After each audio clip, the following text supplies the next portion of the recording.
28 अप्रैल साल 1988 एक 24 वर्षीय लड़की एमा अपनी छुट्टी मनाने के लिए खास तौर से हवाई में आई हुई थी। ये उसकी पहली सोलो ट्रिप थी और गर्मी की छुट्टियों में हवाई से बेहतर कोई और जगह हो ही नहीं सकती। एमा कई दिनों से हवाई के साउथर्न साइड वाले आइलैंड हीलो नाम की जगह में रुकी हुई थी और अब उसका प्लान था कि वो अलोहा एयरलाइंस की लोकल फ्लाइट लेकर होनोलुलु जाएगी, जो नॉर्थ साइड में है। हीलो से होनोलुलु जाने में सिर्फ 35 मिनट का समय लगता है। अब चूंकि ट्रेवल टाइम इतना कम है, इसीलिए ये फ्लाइट्स एक दिन में 4 या 5 बार उड़ान भर लेते हैं। एमा फ्लाइट नंबर 243 से होनोलुलु जाने वाली थी, जो उस दिन पहले से ही 8 बार उड़ान भर चुकी थी। एमा की फ्लाइट दोपहर में 1 बजे की थी। मौसम बिल्कुल साफ था। एमा की नज़र से देखें तो ये बिल्कुल एक रूटीन फ्लाइट थी। एमा सिक्योरिटी क्लियरेंस से आराम से गुजर जाती है और फ्लाइट में बोर्ड करने लगती है। लेकिन जब वो प्लेन की सीढ़ियां चढ़कर गेट के पास पहुंचती है तो उसे दिखता है कि प्लेन का बाजू वाला मेटल का सीट क्रैक हो गया है, जैसे उसे कोई जंग लगी हो। लेकिन एमा ज्यादा नहीं सोचती। उसे यकीन होता है कि फ्लाइट वालों ने प्लेन की अच्छी तरह से इंस्पेक्शन जरूर की होगी। सभी लोग आराम से प्लेन में बैठकर अपनी सीट बेल्ट्स बांध लेते हैं। एमा प्लेन के आगे वाली सीट पर बैठी होती है। उसके सामने ही एक फ्लाइट अटेंडेंट प्लेन के दरवाजे को बंद करती है। ठीक 1:25 पर फ्लाइट उड़ान भरती है। प्लेन को हवा में उड़े अभी बस 10 मिनट ही हुए होंगे कि फ्लाइट अटेंडेंट अपनी सीट से उठकर सभी पैसेंजर्स के लिए ड्रिंक्स और खाना सर्व करने लग जाती है। सीट बेल्ट्स के साइन अभी भी ऑन थे, इसीलिए एमा अपनी सीट से हिल नहीं रही थी। नॉर्मली जब एक प्लेन अपने क्रूजिंग एल्टीट्यूड पर जाता है तब कॉकपिट से पायलट सीट बेल्ट्स ऑफ का साइन ऑन कर देते हैं। फ्लाइट नंबर 243 के लिए ये क्रूजिंग एल्टीट्यूड लगभग 24,000 फीट था। एमा को एक पानी दिया। एमा ने पीछे मुड़कर देखा तो उसे 2 और फ्लाइट अटेंडेंट्स दिखी जो पैसेंजर्स को ट्रॉली के जरिए खाना और पानी दे रही थीं। उड़ान भरने के ठीक 24 मिनट बाद ये फ्लाइट अपने क्रूजिंग एल्टीट्यूड 24,000 फीट पर पहुंच गई।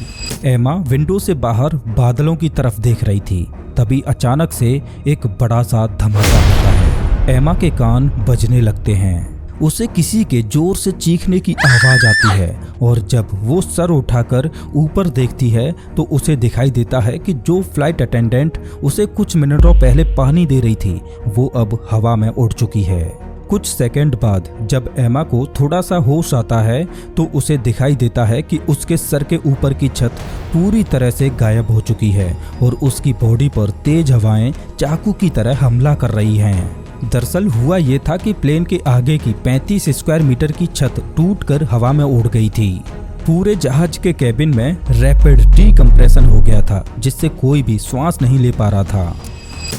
दोस्तों, नॉर्मली होता यह है कि जमीन से कई हजार फीट की ऊंचाई पर इंसानों का श्वास लेना नामुमकिन होता है। इसीलिए एरोप्लेन के केबिन में हवा को प्रेशराइज करके रखा जाता है।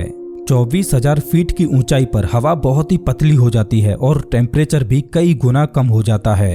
इस वक्त एमा न केवल श्वास ले पा रही थी बल्कि उसकी बॉडी ऑलमोस्ट -40 डिग्री सेल्सियस का टेम्परेचर भी झेल रही थी। नॉर्मली इस तरह की इमरजेंसीज में ऑक्सीजन मास्क ऊपर से गिरते हैं ताकि पैसेंजर्स एटलीस्ट श्वास ले पाएं। लेकिन फ्लाइट 243 के केस में ब्लास्ट की वजह से ऑक्सीजन मास्क ने काम करना बंद कर दिया था। अब जरा एक बार आप सोचकर देखिए कि चारों ओर आप सिर्फ बादल ही बादल देख रहे हैं। आप ठीक से श्वास नहीं ले पा रहे, ठंडी आपको सिकोड़ रही है और 500 किलोमीटर प्रति घंटे की रफ्तार से चलने वाली हवाएं आपकी बॉडी को चीर रही हैं। अगर जल्द ही कुछ नहीं किया गया तो एमा और साथ बैठे सभी यात्रियों की मौत होना निश्चित है। अब फ्लाइट 243 की मदद सिर्फ और सिर्फ उसके पायलट्स और फ्लाइट अटेंडेंट्स कर सकते थे। लेकिन अभी अभी एमा के सामने एक फ्लाइट अटेंडेंट प्लेन से बाहर उड़ गई थी। एमा ने पीछे मुड़कर देखा तो एक फ्लाइट अटेंडेंट प्लेन के पीछे वाले हिस्से में बेहोश पड़ी थी। शायद ब्लास्ट के बाद मलबा सीधा उसके सर पर लगा था। थोड़ा और पीछे की तरफ एक और फ्लाइट अटेंडेंट थी जो फोन पर किसी से बात करने की कोशिश कर रही थी, शायद कॉकपिट में बैठे पायलट से। लेकिन ऐसा लग रहा था कि कॉकपिट से कोई भी जवाब नहीं आ रहा है। समय बीतता जा रहा था। इस सिचुएशन में सभी पैसेंजर्स को हाइपोक्सिया हो सकता था। हाइपोक्सिया में अगर ब्रेन को सफिशिएंट ऑक्सीजन नहीं मिलती तो आप 1 से 2 मिनट के अंदर बेहोश हो सकते हैं और मर भी सकते हैं। एमा की सीट के सामने कॉकपिट का दरवाजा होना चाहिए था, लेकिन धमाके में वो दरवाजा कहीं उड़ चुका था और मलबे ने उसको कवर कर लिया था। एमा समझ नहीं पा रही थी कि पायलट्स जिंदा हैं भी या नहीं। खुशकिस्मती से फ्लाइट 243 के पायलट्स जिंदा थे और पीछे बैठे पैसेंजर्स से कहीं अच्छी हालत में भी थे। जब प्लेन में ब्लास्ट हुआ और उसकी छत उड़ी तब पायलट्स का ऑक्सीजन मास्क तुरंत नीचे गिर गया और किस्मत से वो अब भी काम कर रहा था। प्लेन के मेन पायलट थे कैप्टन रॉबर्ट सोन्सथाइमर, जो बहुत ही एक्सपीरियंस्ड पायलट थे और अलोहा एयरलाइंस के लिए 11 साल से काम कर रहे थे। उनके साथ थी उनकी को पायलट मिमी टॉम्पकिंस। दोनों पायलट्स तुरंत काम पर लग जाते हैं। सबसे पहले उनकी मेन प्रायोरिटी थी प्लेन को डिसेंट करवाना। उन्हें जल्द से जल्द प्लेन को 24,000 फीट से 10,000 फीट पर लाना था ताकि एटलीस्ट पीछे बैठे पैसेंजर्स श्वास ले पाएं।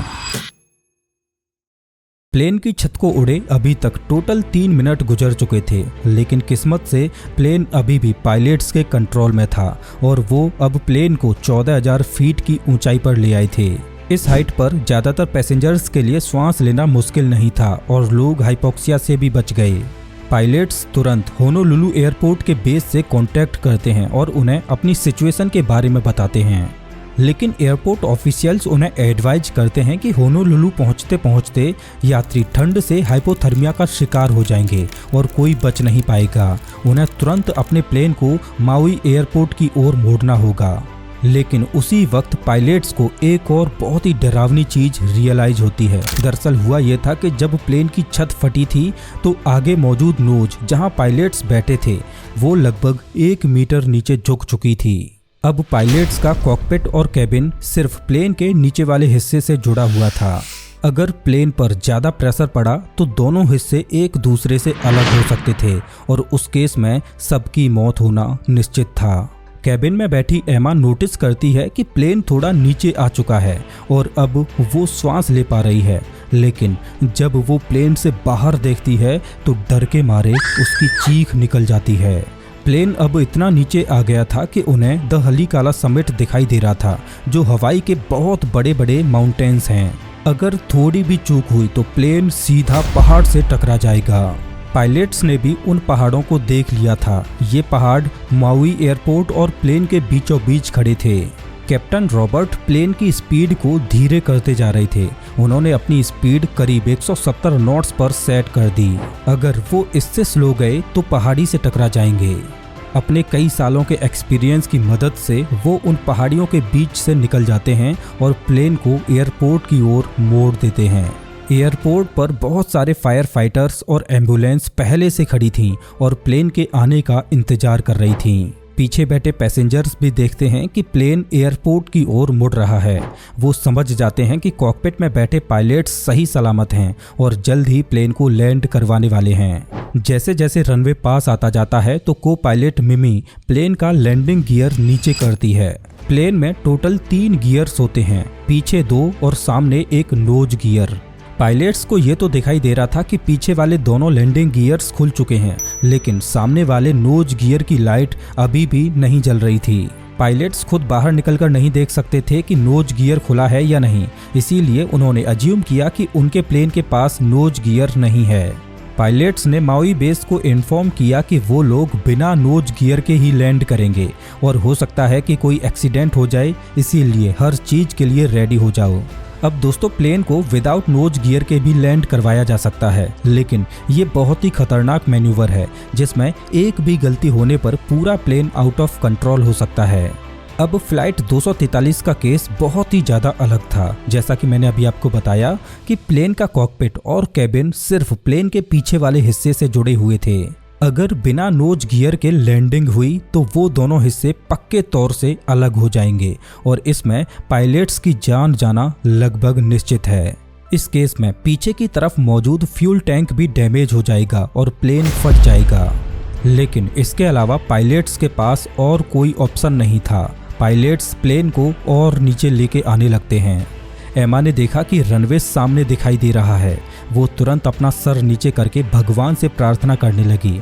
दूसरे पैसेंजर्स भी बस प्लेन की सेफ लैंडिंग की दुआ कर रहे थे। जैसे जैसे प्लेन नीचे आ रहा था तो वो लेफ्ट राइट हिलने लगा था। पायलट्स ने देखा कि लेफ्ट वाला इंजन फेल हो चुका है। उसे मैनुअली चालू करने की कोशिश की गई लेकिन वो चालू नहीं हुआ। ठीक 1:56 पर माउई रनवे पर खड़ा एक आदमी अपने बाइनोकुलर से नीचे आते हुए प्लेन को देखता है और उसे दिखाई देता है कि प्लेन का नोज गियर सक्सेसफुली नीचे आ चुका है। तुरंत पायलट्स को इस बात की जानकारी दी जाती है और इस जानकारी को सुनकर पायलट्स की श्वास में श्वास आती है। लेकिन अभी भी खतरा टला नहीं था। ठीक 1:58 पर पायलट्स सक्सेसफुली प्लेन को रनवे पर टचडाउन कर लेते हैं। ब्रेक्स के अलावा पायलट्स इंजन के थ्रस्ट रिवर्सल का भी इस्तेमाल करते हैं, जिससे प्लेन पूरी तरह से रुक जाता है। एमा अपना सर उठाकर ऊपर देखती है तो चारों ओर उसे फायर फाइटर्स की गाड़ियां और एम्बुलेंस दिखाई देती हैं। एक एक करके सभी पैसेंजर्स को नीचे उतारा जाता है। पायलट्स भी अपने कॉकपिट से बाहर आते हैं। एमा तो सेफ थी, लेकिन इस पूरे हादसे में कितने लोगों की जान गई है वो अभी तक पता ही नहीं चल पाया था। इंजर्ड लोगों को तुरंत हॉस्पिटल में भेजा गया और थोड़ी देर बाद ऑफिशियल कॉल्स किए गए और सबको पता चला कि इस एक्सीडेंट में कितना डैमेज हुआ है। एक फ्लाइट अटेंडेंट के सर पर सीरियस चोट आई थी, लेकिन डॉक्टर्स ने कहा कि वो जिंदा बच जाएगी। जो पैसेंजर्स आगे की तरफ बैठे थे जहां की छत फटी थी, उन्हें ज़्यादा सीरियस इंजरीज थी, लेकिन वो भी जिंदा थे। पीछे वाली सीट पर बैठे पैसेंजर्स को बहुत माइनर इंजरीज थी और लगभग 21 लोगों को कोई भी इंजरी नहीं हुई थी। ये भगवान का करिश्मा ही था कि सभी लोग जिंदा बच गए सिवाय एक के। एमा को जिस एयर होस्टेस ने पानी दिया था वो ब्लास्ट में प्लेन से इजेक्ट हो गई थी और समंदर में कहीं जाकर गिर गई। कई दिनों तक रिसर्च अभियान चलाया गया, लेकिन उसकी बॉडी कहीं नहीं मिली। एमा और दूसरे 90 पैसेंजर्स बहुत ही खुशनसीब थे। एक बहुत ही जरूरी चीज थी जिसने उनकी जान बचाई थी, सीट बेल्ट्स। क्रूजिंग एल्टीट्यूड पर जाने के बाद भी ज़्यादातर पैसेंजर्स ने अपनी सीट बेल्ट नहीं खोली थी, जिससे जब प्लेन की छत उड़ी और तेज हवा आई तब वो लोग अपनी सीट से ही चिपके रहे। प्लेन के लैंड होने के बाद ऑफिशियल्स ने बहुत से इनिशियल इंस्पेक्शंस किए। सबसे पहली बात तो ये कि प्लेन की छत जो अलग अलग मेटल के पीसेज से बनी हुई थी वो पूरी तरह से उड़ गई थी। ये मेटल के पीसेज उड़कर सीधा विंग्स, इंजन्स और टेल पार्ट से जा टकराए। दोनों हॉरिजॉन्टल स्टेबलाइजर्स जिससे प्लेन का नोज ऊपर या नीचे जाता है डैमेज और डेंटेड हो चुके थे। यहाँ तक कि वर्टिकल स्टेबलाइजर यानी प्लेन का टेल वाला पार्ट भी इन मेटल सीट से डैमेज हो गया था। प्लेन की हालत इतनी खराब थी कि उसे उसी वक्त डिसमेंटल कर दिया गया और दोबारा कभी इस्तेमाल नहीं किया गया। दुनिया भर के न्यूज़पेपर्स में इस घटना की खबर फैलने लगी। सभी इसे द मिरेकल प्लेन कहकर बुलाने लगे। लेकिन लोगों के मन में एक सवाल और था, ये भयानक हादसा आखिर हुआ कैसे? यूएस के नेशनल ट्रांसपोर्टेशन सेफ्टी बोर्ड ने तुरंत इन्वेस्टिगेशंस लॉन्च किए। इन्वेस्टिगेशन में पता चला कि ये कोई रैंडम एक्सीडेंट नहीं था, बल्कि ये मेटल फटीग की वजह से हुआ था, जिसे कोरोजन यानी जंग ने और ज़्यादा बदतर बना दिया। चलिए मैं आपको अच्छे से बताता हूँ। मेटल फटीग का मतलब होता है वक्त, प्रेशर और मूवमेंट के साथ प्लेन के मेटल सीट्स का वीक हो जाना। इसके साथ जब मॉइस्चर, स्पेशली सॉल्ट वाली हवा मेटल की खाली जगहों में घुसती है तो मेटल पर तेजी से जंग लगने लगती है। हवाई में चारों तरफ समंदर है, इसीलिए हार्ड मेटल्स पर भी जंग जल्दी लग जाता है। ये एयरक्राफ्ट करीब 19 सालों से उड़ान भर रहा था। स्पेशली हवाई के आइलैंड्स के बीच तो ये कई बार शॉर्ट फ्लाइट्स लेता था। इसने कई 100 बार टेक ऑफ्स और लैंडिंग्स किए होंगे। इसका मतलब इस पर प्रेशर साइकिल बहुत ज़्यादा था। साथ ही अगर ह्यूमिडिटी और आइलैंड के सॉल्टी एयर को मिला दें तो ये प्लेन एक टाइम बॉम्ब की तरह बन गया था। एमा जैसे दूसरे पैसेंजर्स ने भी प्लेन पर क्रैक्स देखे थे, लेकिन उन्होंने किसी को कुछ बताया नहीं। अगर आप किसी फ्लाइट में जा रहे हों और इस तरह का कोई क्रैक अपने प्लेन पर देखें तो क्रू मेंबर्स को जरूर इन्फॉर्म कीजिएगा। अब हम वक्त में थोड़ा पीछे जाते हैं। जो प्लेन इस एक्सीडेंट में इन्वॉल्व था वो बोइंग 737 था, जो बहुत ही पॉपुलर पैसेंजर एयरक्राफ्ट है। ये अर्ली प्रोडक्शन सीरीज नंबर 152 का मेंबर था। आगे चलकर सीरीज नंबर 291 से बोइंग वालों ने अपने प्लेन्स में एक्स्ट्रा लेयर ऑफ मेटल लगाना शुरू कर दिया, जिसे डबल सीट कहा जाता है। इससे प्लेन्स और ज़्यादा स्ट्रॉन्ग हो गए। लेकिन एक्सीडेंट में जो प्लेन इन्वॉल्व था उसमें किसी भी तरह का डबल सीट नहीं लगा था। दोस्तों, इस एक्सीडेंट के बाद एयरक्राफ्ट इंस्पेक्शंस और डिजाइन्स में मेजर चेंजेस लाए गए। पैसेंजर्स और क्रू को एडवाइज किया गया कि अगर उन्हें कोई विजिबल डैमेज दिखे तो उसे तुरंत एयरपोर्ट ऑफिशियल्स को नोटिफाई किया जाए। अलोहा एयरलाइंस फ्लाइट 243 की स्टोरी सिर्फ एक प्लेन की कहानी नहीं है, बल्कि ये हमें सिखाती है कि छोटे छोटे डिटेल्स इग्नोर करने से बड़े बड़े हादसे हो सकते हैं। सेफ्टी हर किसी की जिम्मेदारी है, फिर चाहे वो इंजीनियर हो, मेंटेनेंस टीम हो या नॉर्मल पैसेंजर। मैं आपको बता दूं कि एमा का कैरेक्टर जिसे मैंने इस कहानी में इस्तेमाल किया है वो सच नहीं है। मैंने केवल आपको एक पैसेंजर के पॉइंट ऑफ व्यू से बताने की कोशिश की है कि इस तरह के हादसे कितने भयानक हो सकते हैं।